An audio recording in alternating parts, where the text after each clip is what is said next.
আসসালামু আলাইকুম প্রিয় দর্শক, দুদিন আগে রংপুরে যে বেগম রোকেয়া বিশ্ববিদ্যালয় আছে তার নাম পরিবর্তন নিয়ে একটা দাবি উঠেছে।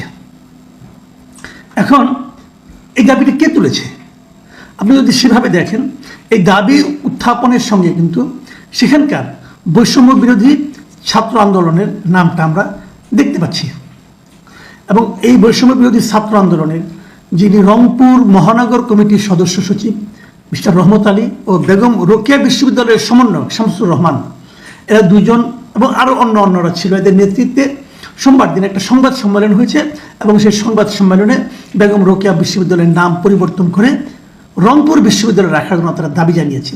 কেবল দাবি জানিয়ে তারা শেষ করে নাই, যেমনটি হয় ইদানিং, যে জিনিসটা ইদানিং প্রায়ই আমরা দেখছি যে একজন ছাত্র মিলে একটা দাবি তুলছে এবং তারপর সেই বিশ্ববিদ্যালয় সেই শিক্ষা প্রতিষ্ঠান বন্ধ করে দেওয়ার হুমকি দিচ্ছে।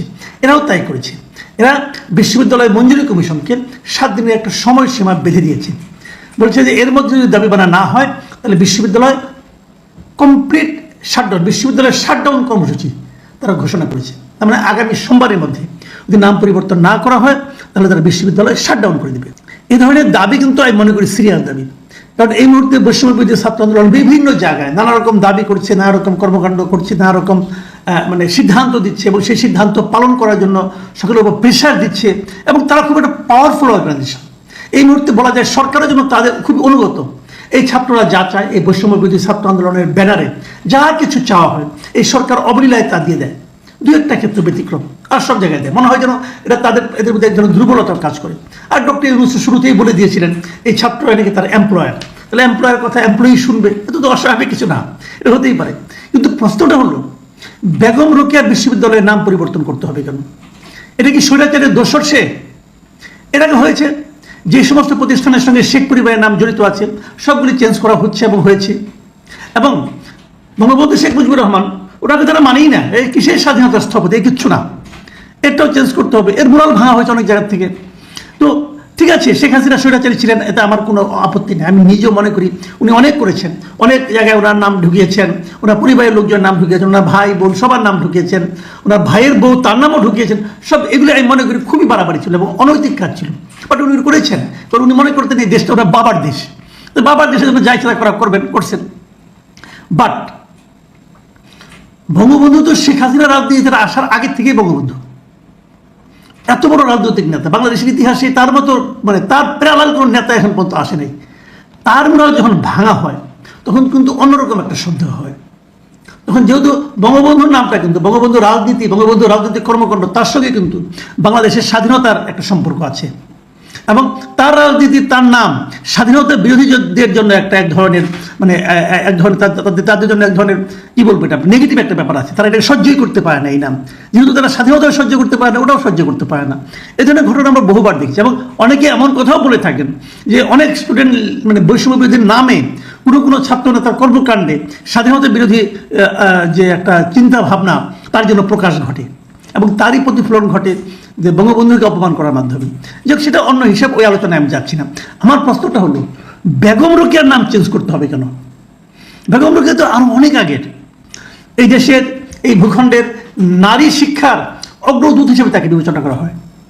তাহলে এদেশেই না, সারা দুনিয়াতে তাকে সেভাবে বিবেচনা করা হয়। তাহলে তার নামে একটা বিশ্ববিদ্যালয় আছে, এই নামটা চেঞ্জ করতে হবে কেন?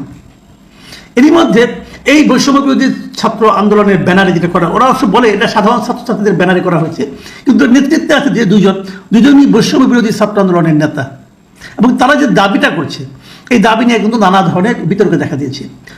ওরা বলছে, দাবি যারা করছে নাম পরিবর্তন, তারা বলছে এই বিশ্ববিদ্যালয়ের নামটা আসলে আগে রংপুর বিশ্ববিদ্যালয় ছিল। 2008 সালে তত্ত্বাবধায়ক সে সরকার ছিল ওই সময়ে, তারা এই বিশ্ববিদ্যালয় প্রতিষ্ঠা করে, তখন তার নাম দেয় রংপুর বিশ্ববিদ্যালয়। তারপরে শেখ হাসিনা সরকার ক্ষমতায় আসার পর তার নাম চেঞ্জ করে বেগম রোকেয়ার নাম করা হয়। এখন শেখ হাসিনা করেছে, ঠিক আছে, সে স্বৈরাচারী, কিন্তু বেগম রোকেয়ার নামকরণের সমস্যাটা কোথায়? এখন শেখ হাসিনার আমলে নামকরণ করা হয়েছে, অতএব এটা খারাপ হয়ে গেল। এই ধরনের অতি সরলীকৃত যে সিদ্ধান্ত যেটা বলছি, এটা কিন্তু আমার বিবেচনায় এটা কিন্তু কোনো হাস্যকর সিদ্ধান্ত নয়, বরঞ্চ এটা একটা মতলবী দাবি আমি মনে করি।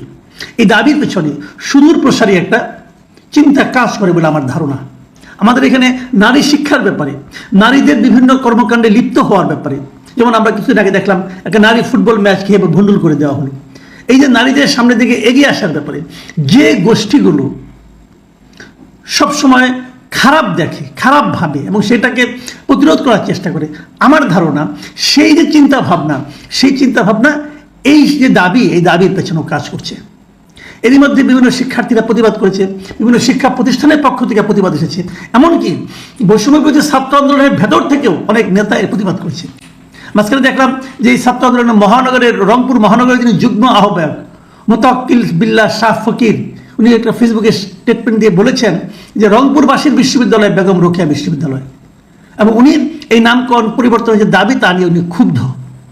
আবার ওখানকার একটা পলিটিক্যাল ছাত্র সংগঠন সমাজতান্ত্রিক ছাত্র ফ্রন্ট, তার যিনি সভাপতি রিনা মুর্মু, তিনিও কিন্তু একই কথা বলেছেন। তিনি বলেছেন যে এই নামকরণ পরিবর্তনের আওয়াজে এক ধরনের রাজনৈতিক মদদ আছে।